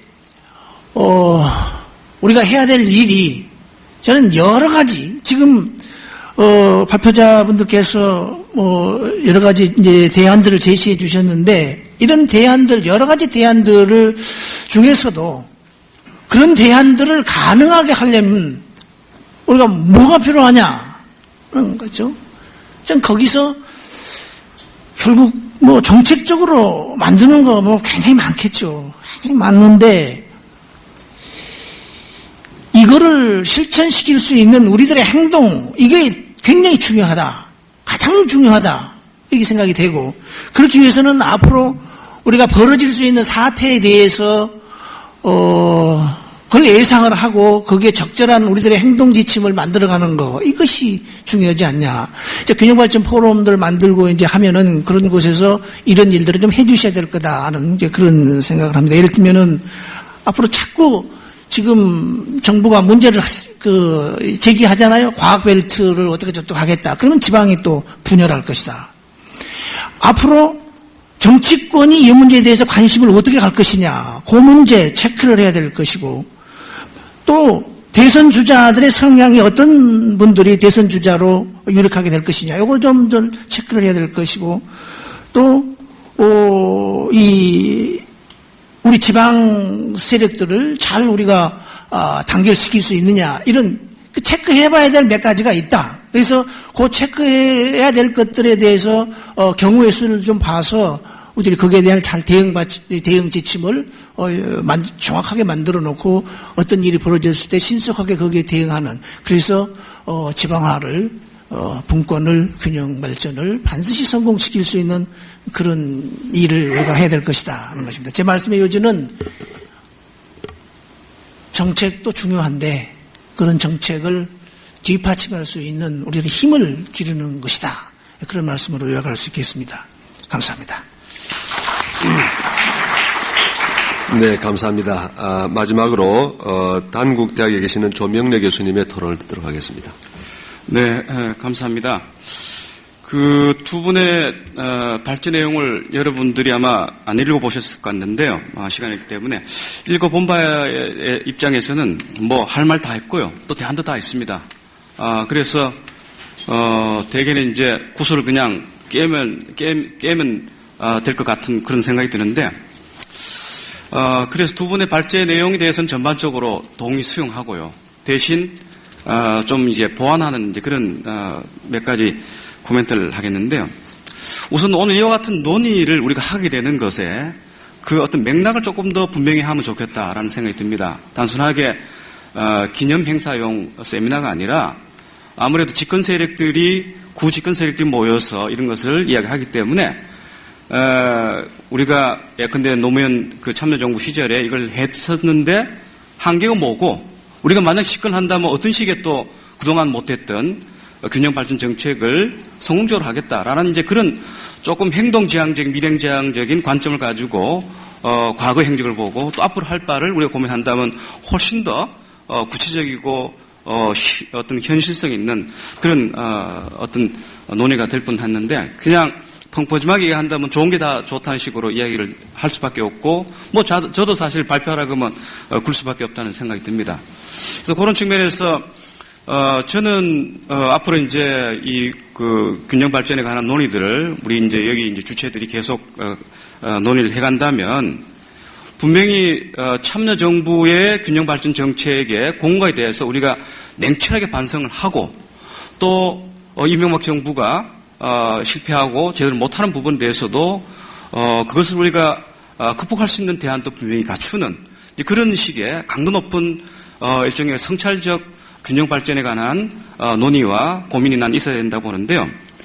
그런 측면에서 한 세 가지 정도 지난 정부 그러니까 우리 참여정부의 균형 발전 정책의 흐름 속에서 우리가 읽을 수도 있고 또 이 정부 하에서도 이루어지고 있는 뭐 균형 발전 정책을 부정을 하고 있습니다만 그 속에서도 또 읽을 수 있는 균형 발전과 관련된 뭐 이제 문제점을 지적을 한다면 크게 한 세 가지로 난 지적을 하는데요. 첫 번째는 대개는 이제 우리 참여정부의 균형 발전을 담당하게 됐던 사람들한테만 우선 이야기를 하겠는데 저도 뭐 크게 보면 거긴 속한다 보는데요. 사실 우리가 균형 발전이라는 것을 그렇게 강조하고 추구하고 또 참여정부의 뭐 가장 중요한 국정 과제로 가져갔습니다만 진정하게 우리가 이 균형 발전의 가치를 어느 만큼 어떤 그 내면화 시켰느냐. 그야말로 진정한 어떤 그런 정권의 어떤 정치적인 컨텐트, 정책의 컨텐트로 가져가느냐. 또 그걸 위해서 우리가 어느 만큼 정말 실천하려고 노력했느냐 하는 그런 반성을 좀 해볼 필요가 있다고 보는데요. 사실은 우리가 정권을 잡았기 때문에 균형 발전을 추구하는 것이 아니라 균형 발전을 추구하기 위해서 정권을 잡는 그런 정도의 진정성 있는 균형주의자 내지는 분권주의자가 됐다면 아마 참여정부 당시의 여러 가지 각종 균형 발전과 이 분권 정책이 성과주의라든가 그다음에 절차라든가 이런 것보다도 길게 내다보면서 저 기간 동안 할 수 있는 것 중심으로 그야말로 우리 사회에 길게 내다볼 수 있는 균형 발전의 어떤 그런 초석을 다지는 그런 과제 중심으로 가져갔지 않나 하는 생각이 든다는 겁니다. 물론 이제 지나고 난 그 과거에 대한 일을 이야기한다는 것이 뭐 사실 비판한다는 것이 너무 쉬운 일일 수도 있습니다만 사실 현 정부 하에서도 우리 참여정부 때 이 균형 발전과 이 분권을 주창했던 분들이 이 정부 하에서도 사실은 현재 위치에서도 우리가 할 일이 전 꽤 있었다고 봅니다. 뭐 가령 지금 세종시만 하더라도 우리 옆에 있는 변창흠 선생이나 우리 같은 사람들이 주로 뭐 여러 가지 떠들었습니다만 떠들어보면 상당히 외롭습니다. 그러니까 참여정부 당시에 그렇게 많은 이 균형발전 분권주의자들이 과연 어디가 있는지, 또 실제 세종시만 하더라도 뭐 결과론적으로는 원안으로 돌아왔습니다만, 여러분들 저는 성공이라 보지 않습니다. 지금 세종시는 사실 정권에서 그건 주장해가지고 정치적인 어떤 저항을 통해서 원안으로 돌려놨기 때문에, 사실은 세종시는 제가 보건대 충청남도 세종시로 지금 되어 있습니다. 다시 말씀드려서 진정한 어떤 국가 발전을 선도할 수 있는 그런 위상과 권능과 어떤 그런 그 지위를 갖는 것으로 지금 되돌아와 있지 않습니다. 그걸 우리가 이 정부 하에서 이 세종시를 둘러싸고 균형 발전과 분권주의자들이 제대로 우리가 투쟁을 했더라면 이 세종시의 원안으로의 어떤 회기도 훨씬 더 진정성 있는 쪽으로 가져왔지 않나 하는 생각이 들어서, 이 측면에서 사실 우리가 한번 내가 진정한 분권주의자였고 균형 발전주의자였던가에 대한 물음을 한번 해볼 필요가 있고요. 두 번째는 참여정부 당시의 저도 이제 국가 균형발전위원회 전문위원으로 참여도 하고 했었습니다만, 사실 지난 그 공가를 보게 된다면 취지도 좋고 철학도 좋고 다 좋았습니다만, 이 추진의 방법에서는 알게 모르게 저는 국가주의, 균형발전, 분권 이런 정책들을 많이 폈지 않나 하는 생각이 듭니다.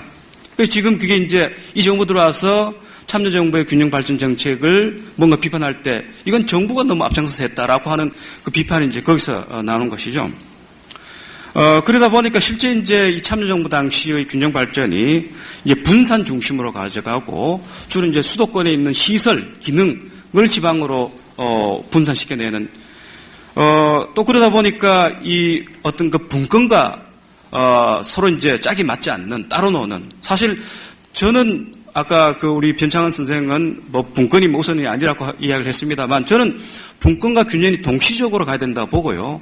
권력의 이양을 통해서 그 권력의 내용이 바로 균형 발전의 사업을 할 수 있는 권능을 담아서 함께 내려보내야 된다는 것이죠. 그래야 그게 균형 발전의 여러 가지 어떤 사업성과 그 다음에 그것을 지방이 하나의 어떤 그런 진정성이 있는 자치권을 가지고 뭔가 할 수 있는 이런 것이 될 수 있는데, 어쨌든 그런 것이 안 된 것 같고요. 어쨌든 아까 안성호 선생님도 말씀하셨습니다만, 우리가 진짜 이 권력 구조를 만드는 것에 좀 초점을 두고 했더라면, 물론 이제 참 정부 기간이 짧기 때문에 헌법을 바꾸거나 지금 강시장, 약의회장 이런 거 하나라도 제대로 바꿨더라면, 이 정부 끝나고 그 정부 참여정부 끝나고 지금 정부에서도 훨씬 더 밑으로부터 분권과 지방 발전이 이루어질 수 있는 그런 토대가 있었을 텐데, 너무 이렇게 하향적으로 물리적 사업 중심으로 했는 것에 대한 좀 성찰이 필요할 것 같고요. 그다음 세 번째는 이게 이제 너무 많은 이 균형 발전 사업들을 하다 보니까 결과론적으로 이제 개발주의 성향을 또 있었던 것도 우리가 부인할 수 없습니다. 대표적인 것이 바로 기업도시입니다. 그래서 우리가 참여정부 당시에 균형발전위원회에 참여하면서도 기업도시 같은 것은 상당히 우리가 조심스럽게 이 얘기를 한 적이 있었는데, 어쨌든 기업도시는 지금 정서 장사가 안 돼버려, 이런 꼴. 그리고 각종 개발 사업들이 이 정부 들어와서 계속 버리진 못하고 가져가면서 또 다른 개발 사업이 이어져, 이런 이제 문제가 있다는 겁니다. 그래서 제가 좀 거친 표현일 수 있겠습니다만, 도구주의적 어떤 균형 발전, 그 다음 국가주의 어떤 균형 발전, 개발지 균형 발전을 우리가 혹시, 지난 세월 동안, 이렇게 우리가 이렇게 추진해오지 않았냐는 것에 대한 반성이 필요하고요. 그다음 끝으로, 저는 과연 지금부터 이제 집권을 나중에 하든, 지금부터 이 어떤 이명박 정부 상황에, 정치적 상황에서 뭘 할 건가, 여러 가지 있겠습니다만, 저는 결국은 분권을 올곧게 하는, 그리고 그 분권의 가능성은, 기초로부터 제대로 해내는, 좀 이야기가 길어져야 되는데, 제가, 시간이 없다 보니까, 말씀을 못 드리겠는데요. 거두절미하면 이런 겁니다. 일본의 70년대, 80년대의 혁신자치제 같은 것을, 현재 지금, 참여정부의 때, 중요한 일을 하셨던 분들이 지금 단체장으로 내려가셨기 때문에, 이분들이 거기서 현장에서 자치의 성공 모델을 저는 만들기를 원합니다. 거기서 균형 발전의 모델을 만들어내시고, 그 다음에 분권의 모델을 만들어내셔서 그것을 정초로 해서, 그걸 기초로 해서 중앙정부와 싸움하고, 거기서 기초로 해서 그냥 장소 발전만 기하는 것이 아니라 무상급식과 같은 컨텐츠를 가지고 로컬 가버넌스와 폴리틱스를 하는, 그렇게 해서 그런 것이 진정성 있는 균형 발전과 그다음에 이 분권이 될 수 있는 것. 저는 반드시 그런 성공 모델을 만들기를 원하고요. 좀 부탁드리고, 우리 안성원 선생님이 여러 가지 말씀을 하신 것 중에 빠졌다고 제가 생각되는 부분 끝으로 하나 포함 말씀드린다면, 사실 일본의 그 혁신자치 모델을 보면 그 파워가 엘리트한테 쏘지 않습니다. 기본적으로 지방에 있는 시티즌 주민들로부터 옵니다. 그걸 어떻게 리프레젠테이션 시키느냐, 대리권을 줘서 제도 정치 영역에 이끌어내느냐, 이 고민을 해야 됩니다. 그러니까 진정한 우리가 균형주의자하고 분권주의자라면 그 대목을 함께 고민하면서 권력의 어떤 그런 출발을 위에서부터 오는 것이 아니라 밑에서부터 함께 가져가는 이런 것의 어떤 그런 성공 모델을 통해서 앞으로 우리나라에 진짜 우리 지방에서 필요로 하는 그런 균형 발전과 분권의 어떤 그런 모델을 만들었으면 하는 그런 생각을 합니다. 예, 감사합니다. 여러 가지 그 새로운 또 주제 제안들을 많이 주신 것 같습니다. 감사합니다. 발제자 두 분한테 1분 정도 드리겠습니다. 혹시 그동안 나왔던 뭐 질문이나 또 제안에 대해서 의견을 주시기 바랍니다. 변창 교수. 네. 두 분께서 좋은 말씀을 해주시고, 우선 이제 이민원 교수님 말씀하신 건 저도 전적으로 동의합니다. 이게 균형 발전이라는 게 그 정책으로만 있는 것이 아니라 실제 균형이, 분권이, 참여가 이 생활에 도움이 되고 또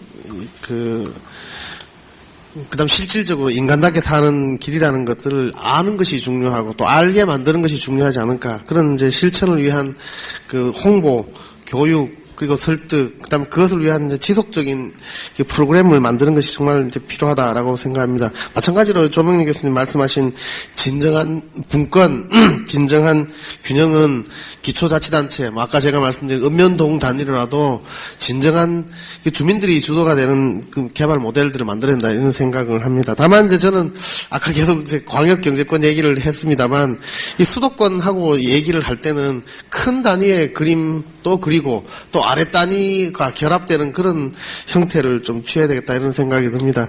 제가 이제 꼭 강조하고 싶은 거는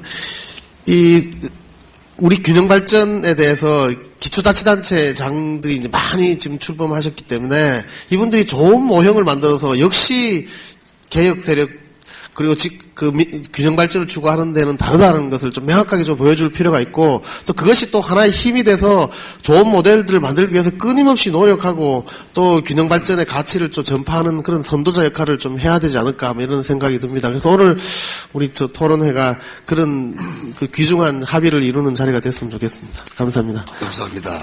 자, 안성원 교수님. 네, 두 분 토론을 들어보니까 제 기억에 두 가지가 남네요. 첫째는 냉철한 반성이 필요하다. 둘째는 행동, 구체적인 실천 방안을 마련해야 된다. 실천 방안을 마련할 때는 어렵지만은 시민의 힘을 결집하는 이런 방안, 이런 것들이 좀 나와야 되겠다. 앞으로 우리가 할 중요한 과제라고 생각합니다. 감사합니다.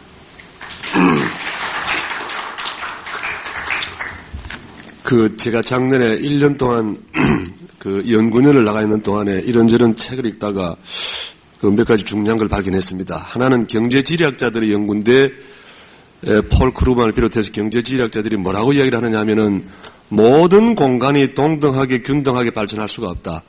어느 공간이 이러저런 형태의 이점을 가지고 있으면 이론적으로 모든 전체 공간에 퍼져 있는 인적 물적 자원이 한 공간 한 지점으로 집중될 수 있다.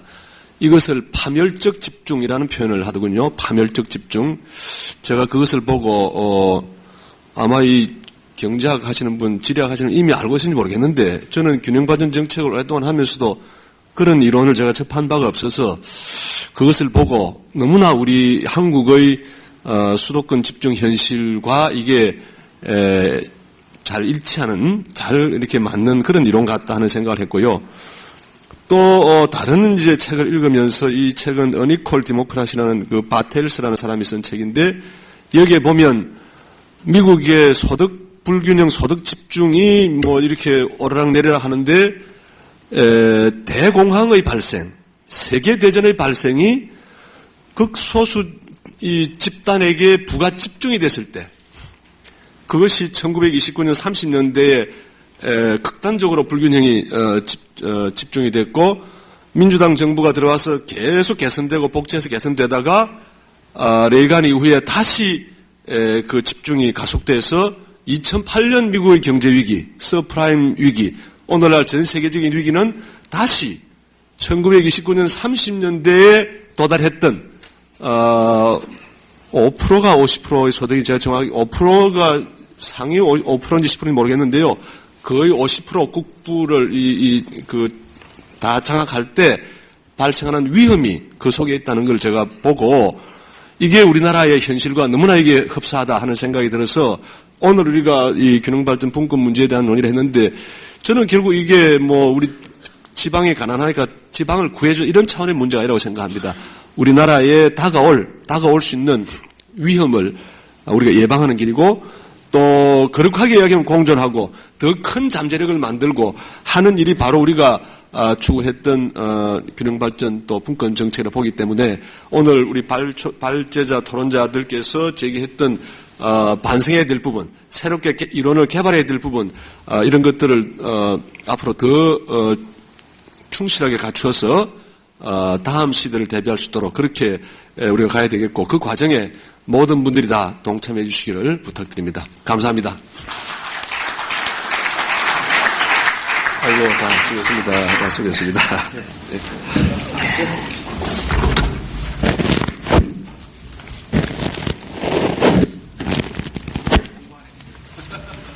수고했습니다. 바로 자치단체장들을 모셔서 말씀을 듣고 국가균형발전 포럼 추진을 발표하는 순서를 갖겠습니다. 단체장님들 앞으로 나와주시기 바랍니다.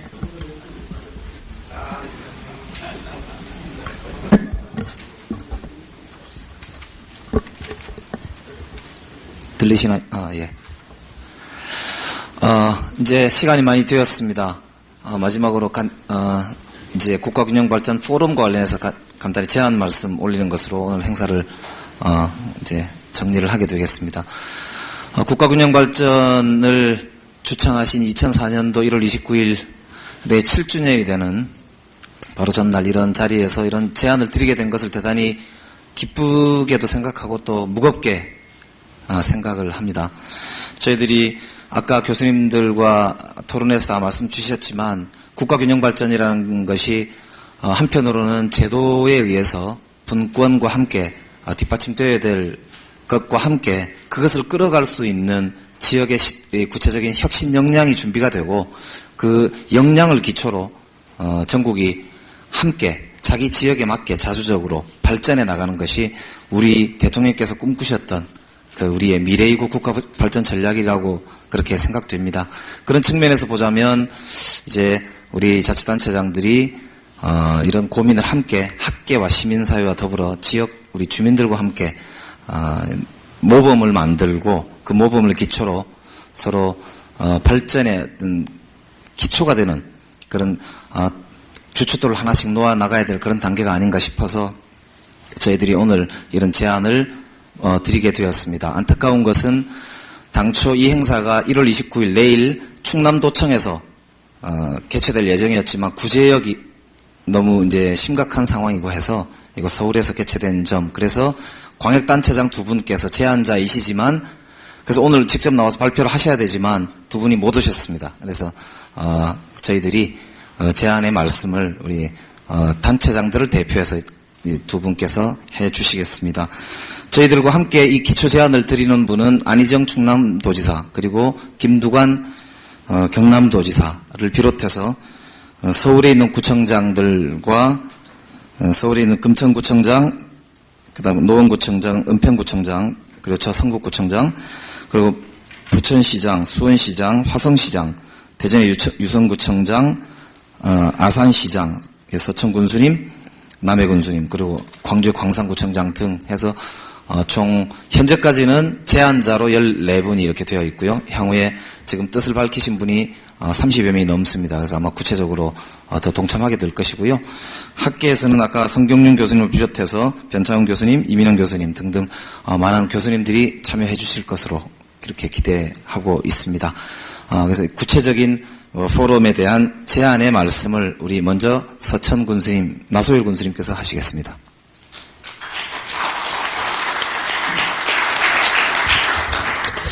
예, 충남 서천군수 나소열입니다.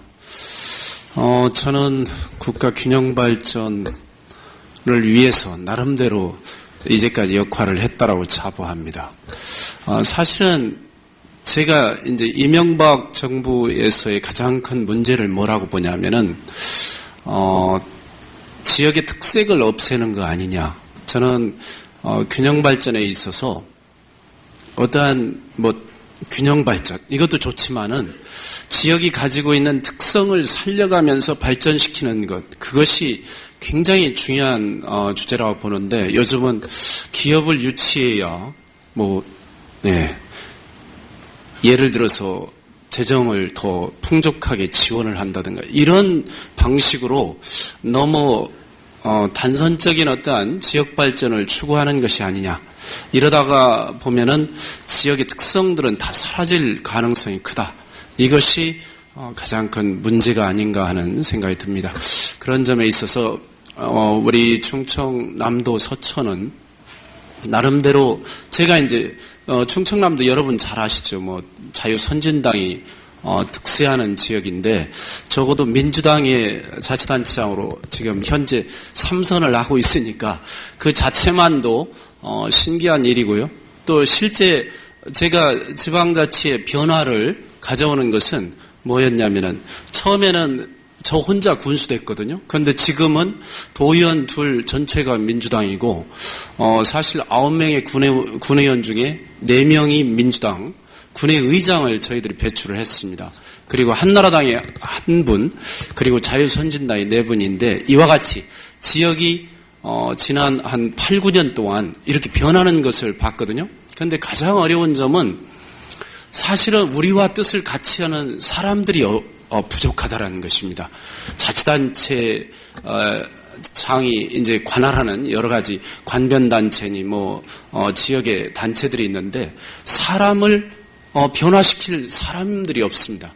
그것은 곧 저는 우리 지식인뿐만이 아니라 실제 우리가 균형 발전을 얘기하면서도 수도권에 스스로 집중되어 있는 우리 모두의 현실을 말하는 거 아니냐.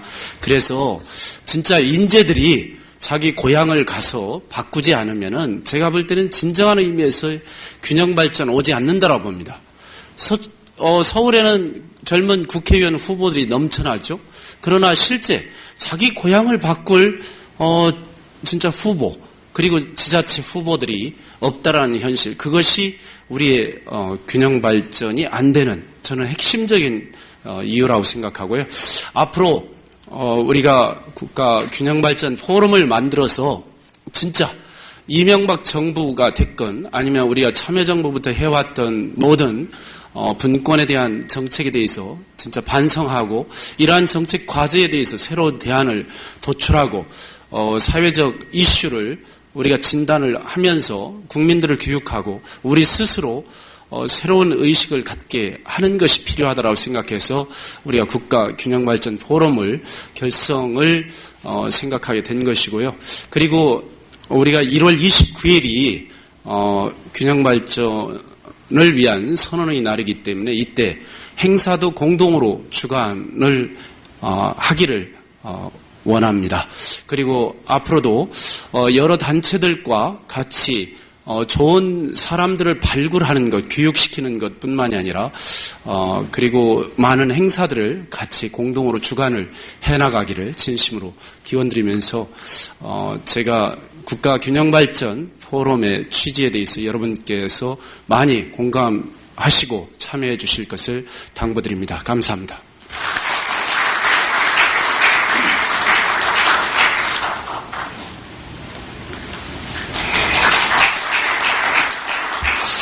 예, 경남 남해군수 정현태입니다. 새해 복 많이 받으시되 균형적으로 많이 받으시기 바랍니다. 예. 저는 새벽 5시에 오늘 이 행사에 참여하기 위해서 남해를 떠나서 오는데 남해대교 입구에 있는 구제역 방역 초소에 제일 먼저 부닥쳤습니다. 3개조가 하루에 8시간씩 공무원들이 이렇게 4명씩 조를 짜가지고 방역 근무를 하고 있는데 제가 오늘 이 국가균형발전 토론회에 참가하면서 국가 비상사태로까지 확산되고 있는 이 구제역 확산 문제도 결국은 균형발전이 안 돼서 그렇구나라는 결론을 얻었습니다. 항체가 이렇게, 항원이 발생이 되면은, 우리나라 하나밖에 없는, 국립수의과학검역원에 이것을 보내가지고 판정을 받아야만이 그 다음에 초기 대응 테스트로 돌입할 수 있습니다. 이 수의체계도, 구제역을 예방할 수 있는 수의체계도 국가 중앙정부 집중화되어 있기 때문에 과권역별로 이것을 나누어서 비상하게 대응할 수 있는 신속한 체제를 구축하지 못했기 때문에 결국 오늘날 전국적인 확산을 가져왔던 것이 아닌가라는 생각이 들어서 그야말로 이 행사가 사회 곳곳에 지방 곳곳에 희망을 주겠지만 구제역과 관련해서도 또 다른 차원에서 우리가 고민을 해야 되지 않나 이런 생각이 좀 들었습니다.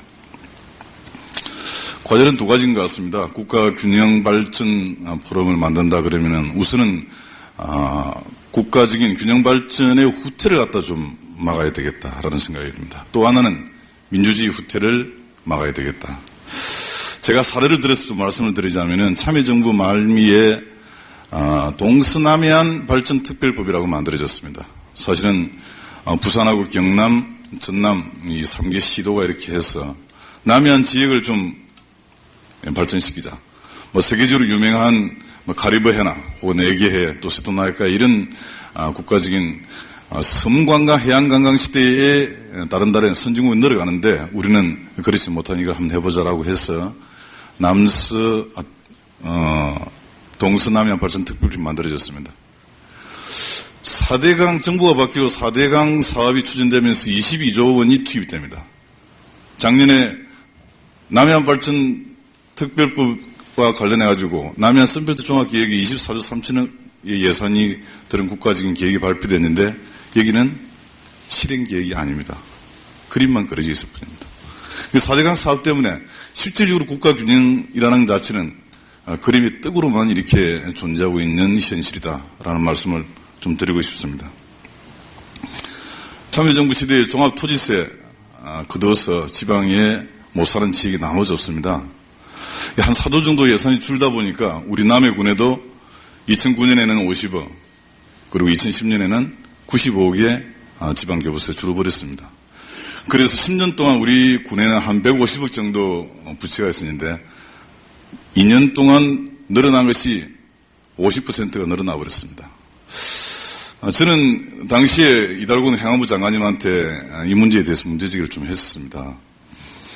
정부가 당초에 주기로 했던 돈, 그래서 이미 지방의회에서는 그것을 전제로 해가지고 예산을 편성했는데 이 돈을 안 주면 어떡합니까? 라고 물었고, 그때 답이 뭐냐면은